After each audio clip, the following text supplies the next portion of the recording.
Assalamualaikum warahmatullahi wabarakatuh. Saya Raisya Desira dan Iksanti dari kelompok 5 kelas 11 1 nomor absen 8 akan menjelaskan mengenai Perang Padri. Berikut poin-poin yang akan saya jelaskan mengenai Perang Padri, yaitu sejarah Perang Padri, tujuan pergerakan, latar belakang pemimpin pergerakan, bentuk pergerakan, dasar pergerakan, dan tokoh Perang Padri. Sejarah Perang Padri. Perang Padri adalah perang saudara yang terjadi di Minangkabau, tepatnya di wilayah Kerajaan Pagaruyung, Sumatera Barat. Perang ini berlangsung pada tahun 1803 hingga 1838. Tujuan pergerakan. Tujuan Perang Padri ialah untuk memperbaiki syariat Islam yang belum sempurna dijalankan oleh masyarakat Minangkabau. Latar belakang pemimpin pergerakan. Harimau Nan Salapan yang berisikan ulama-ulama di Minangkabau meminta Tuanku Lintau untuk mengajak Sultan Arif Indonesia beserta kaum adat untuk meninggalkan beberapa kebiasaan yang bertentangan dengan ajaran agama Islam. Bentuk pergerakan. Kaum Padri menerapkan taktik serangan gerilya yang berhasil memperlambat serangan Belanda ke Benteng Bonjol. Dasar pergerakan. Awalnya perang ini merupakan perang saudara antara kaum Padri dan kaum adat akibat adanya pertentangan masalah agama. Tokoh Perang Padri. Berikut nama-nama tokoh yang terlibat dalam Perang Padri.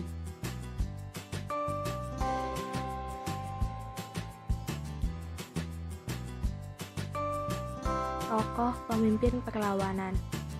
Pangeran Diponegoro bernama Bendoro Raden Mas Ontowiryo merupakan anak sulung Raja Mataram Sultan Hamengkubuwono II. Ia lahir pada 11 November 1785.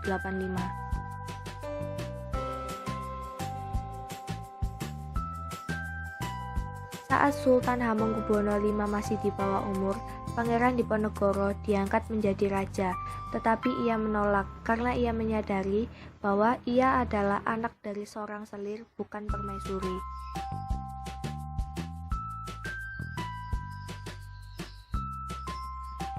Penyebab terjadinya Perang Diponegoro, salah satunya yaitu karena Belanda ikut campur masalah kesultanan.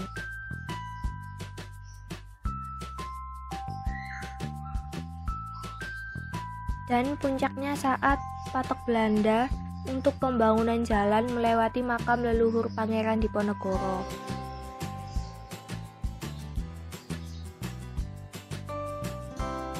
Tujuan pergerakan, salah satunya untuk menentang Belanda yang selalu ikut campur dan menindas rakyat.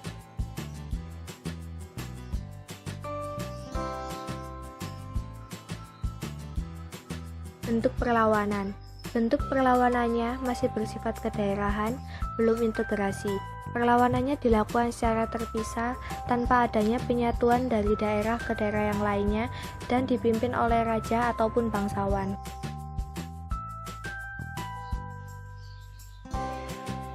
Ciri pergerakan. Salah satu ciri pergerakan sebelum 1908 yaitu jika pemimpin perlawanan ditangkap, maka perang pun berakhir.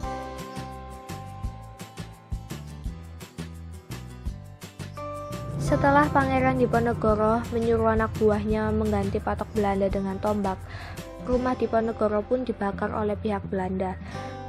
Ia dan para pengikutnya berlari ke arah selatan dan berhasil melarikan diri ke Gua Selarong.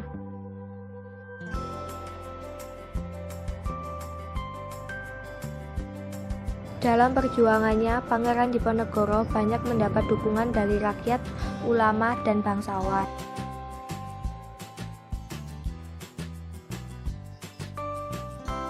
Pada tahun 1825 sampai 1826, Pangeran Diponegoro dan pengikutnya banyak mendapatkan kemenangan. Salah satunya pada 6 Agustus 1825 yang berhasil menguasai daerah Pacitan.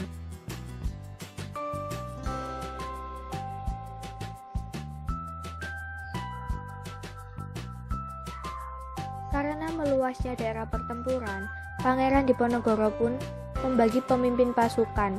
Salah satunya Tumenggung Cokronegoro di daerah Gemplong.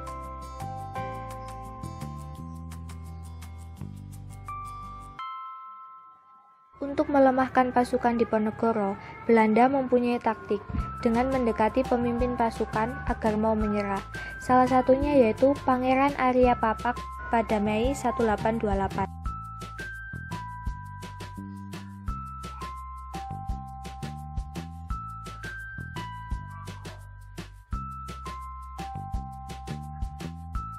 Akhir perang, pada 28 Maret 1830 dilakukan perundingan di rumah Residen Kedu. Karena tidak mencapai kata sepakat, Jenderal Tekok mengingkari janjinya dan langsung menangkap Pangeran Diponegoro untuk diasingkan.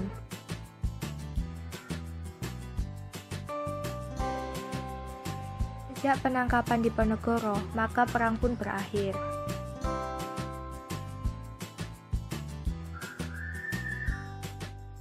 Taktik dan strategi. Pihak Diponegoro menggunakan strategi perang gerilya dan mencari informasi tentang musuh.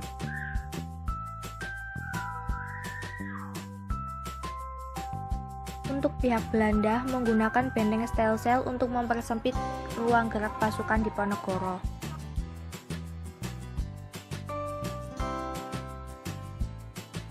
Persenjataan perang. Pihak Belanda menggunakan senapan, meriam, dan mortir. Untuk pihak Diponegoro menggunakan tombak, keris, dan senapan klasik.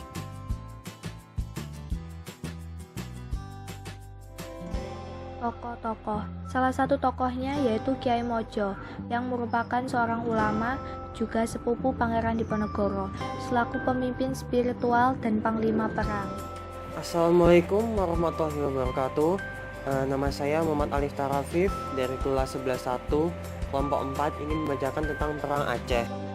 Perang Aceh adalah perang Kesultanan Aceh melawan Belanda yang dimulai pada 1873 hingga 1904. Kesultanan Aceh menyerah pada Januari 1904. Tapi perang rakyat Aceh dengan perang gerilya terus berlanjut. Perang ini dilakukan dalam perjuangan untuk melawan kezaliman penjajahan Belanda di tahun 1873 sampai 1912.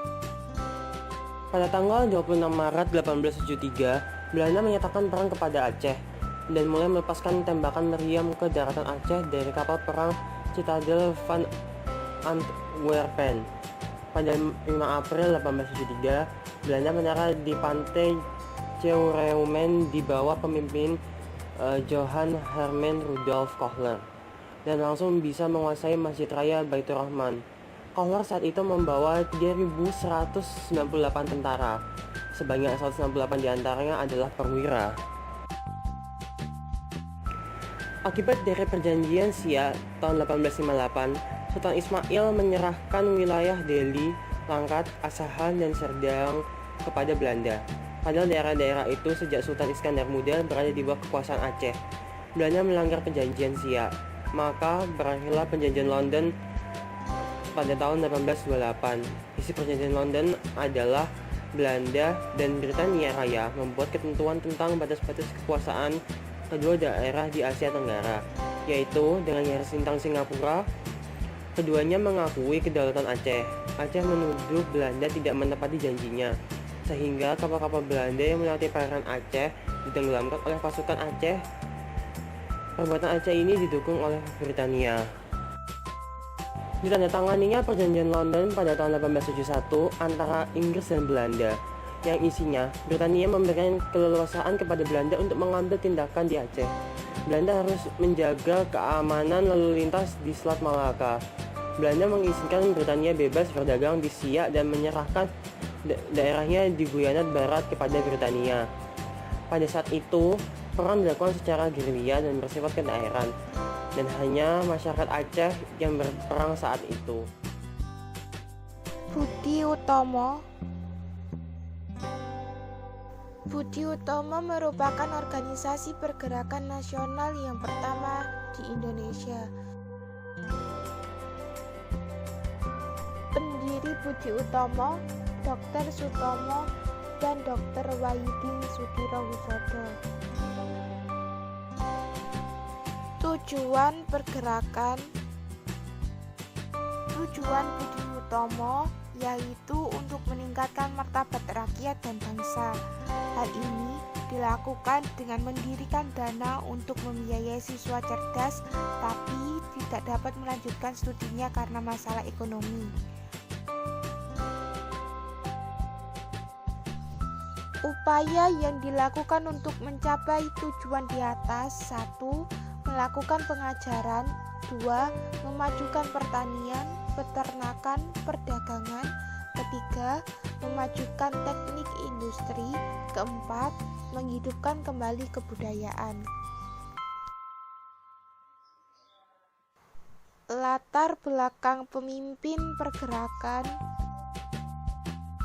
Awal mula pembentuk Budi Utomo datang dari Dr. Wahidin Sudirohusodo yang merupakan seorang dokter Jawa dari Surakarta. Ternyata organisasi ini mendapat pengaruh yang baik sehingga pada bulan Juli 1908 terdapat 650 orang yang bergabung dalam organisasi Budi Utomo serta tersebar di 7 kota yaitu Jakarta, Bogor, Bandung, Yogyakarta, Surabaya, dan Probolinggo. Bentuk pergerakan tidak fisik karena Budi Utomo cenderung bergerak pada bidang sosial, ekonomi, pendidikan, dan kebudayaan. Dasar pergerakan. Awalnya Budi Utomo merupakan organisasi etnik Jawa dan Madura. Pada tahun 1920-an, secara perlahan-lahan Budi Utomo berubah dari organisasi etnik Jawa menjadi organisasi nasional Indonesia. Hal ini terjadi pada Kongres Budi Utomo yang diselenggarakan di Surakarta, bahwa Budi Utomo bergabung dalam Federasi Permufakatan Perhimpunan Politik Kebangsaan Indonesia atau yang disebut dengan PPPKI. Sarekat Islam. Tujuan Sarekat Islam. Tujuan awal saat masih berbentuk Sarekat Dagang Islam pada awalnya merupakan perkumpulan pedagang-pedagang Islam. Organisasi ini dirintis oleh Haji Samanhudi di Surakarta pada tanggal 16 Oktober tahun 1905. Tujuan awal untuk menghimpun para pedagang pribumi Muslim agar dapat bersaing dengan pedagang-pedagang besar Tionghoa. Pada saat itu, pedagang-pedagang putra Tionghoa telah lebih maju usahanya dan memiliki hak dan status yang lebih tinggi daripada penduduk Hindia Belanda lainnya. Kebijakan sengaja diciptakan oleh pemerintah Hindia Belanda tersebut kemudian menimbulkan perubahan sosial karena timbulnya kesadaran di antara kaum pribumi yang biasa disebut sebagai inlanders. Tujuan pada anggaran dasar saat sudah berbentuk sebagai Sarekat Islam. Jika dininjau dari anggaran dasarnya, dapat disimpulkan tujuan Sarekat Islam adalah sebagai berikut. Pertama, mengembangkan jiwa dagang. Kedua, membantu anggota yang kesulitan dalam bidang usaha. Ketiga, memajukan pengajaran dan semua usaha yang mempercepat naiknya derajat rakyat. Keempat, memperbaiki pendapat-pendapat yang keliru mengenai agama Islam. Kelima, hidup menurut perintah agama.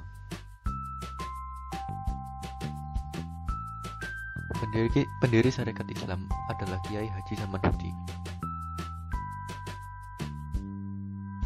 Latar belakang pemimpin Samanhudi atau sering disebut Kiai Haji Samanhudi lahir di Laweyan, Surakarta, Jawa Tengah pada tahun 1868, meninggal di Klaten, Jawa Tengah pada 28 Desember 1956. Adalah pendiri Sarekat Dagang Islam, sebuah organisasi masa Indonesia yang awalnya merupakan wadah bagi para pengusaha batik di Surakarta. Dalam dunia perdagangan, Samanhudi merasakan perbedaan perlakuan oleh penguasa Hindia Belanda antara pedagang pribumi yang mayoritas beragama Islam dengan pedagang Tionghoa pada tahun 1905. Oleh sebab itu, Samanhudi merasa pedagang pribumi harus mempunyai organisasi sendiri untuk membela kepentingan mereka. Pada tahun 1905, akhirnya ia mendirikan Sarekat Dagang Islam untuk mewujudkan cita-citanya.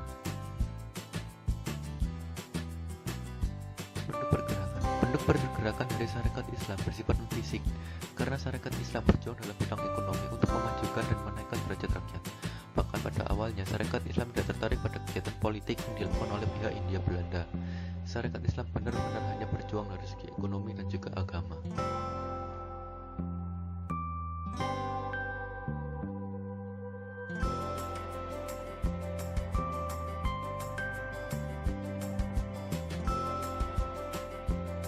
Bersama saya Nabila Asalul Salsabila dari kelas 11 1 nomor absen 23. Uni Separtij adalah organisasi politik pertama pada masa pergerakan nasional periode nasionalisme politik. Berikut tujuan adanya pergerakan Uni Separtij. IP menggunakan media majalah sebagai sarana untuk membangkitkan rasa nasionalisme. Adanya Indische-Partij dimaksudkan sebagai pengganti Indische-Bonds yang berdiri tahun 1898. Selain itu juga dikarenakan Douwe Dekker melihat kejanggalan dan diskriminasi dalam masyarakat kolonial. Berikut ini adalah bentuk-bentuk perjuangan atau pergerakan dari Indische-Partij yang lebih mengarah ke rasa nasionalisme dan juga persatuan.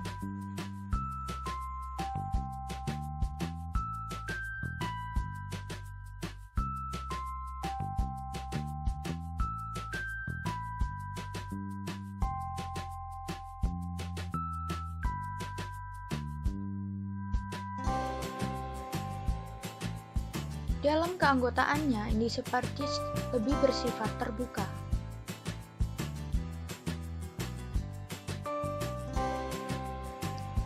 Berikut ini latar belakang pemimpin Indische-Partij.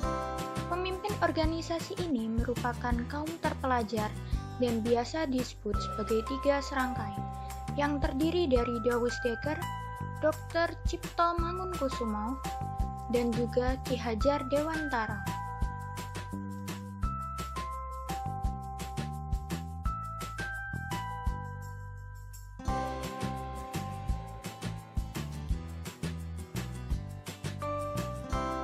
Namun, pada tahun 1913, Indische-Partij harus dibubarkan karena dianggap berbahaya dan terlarang.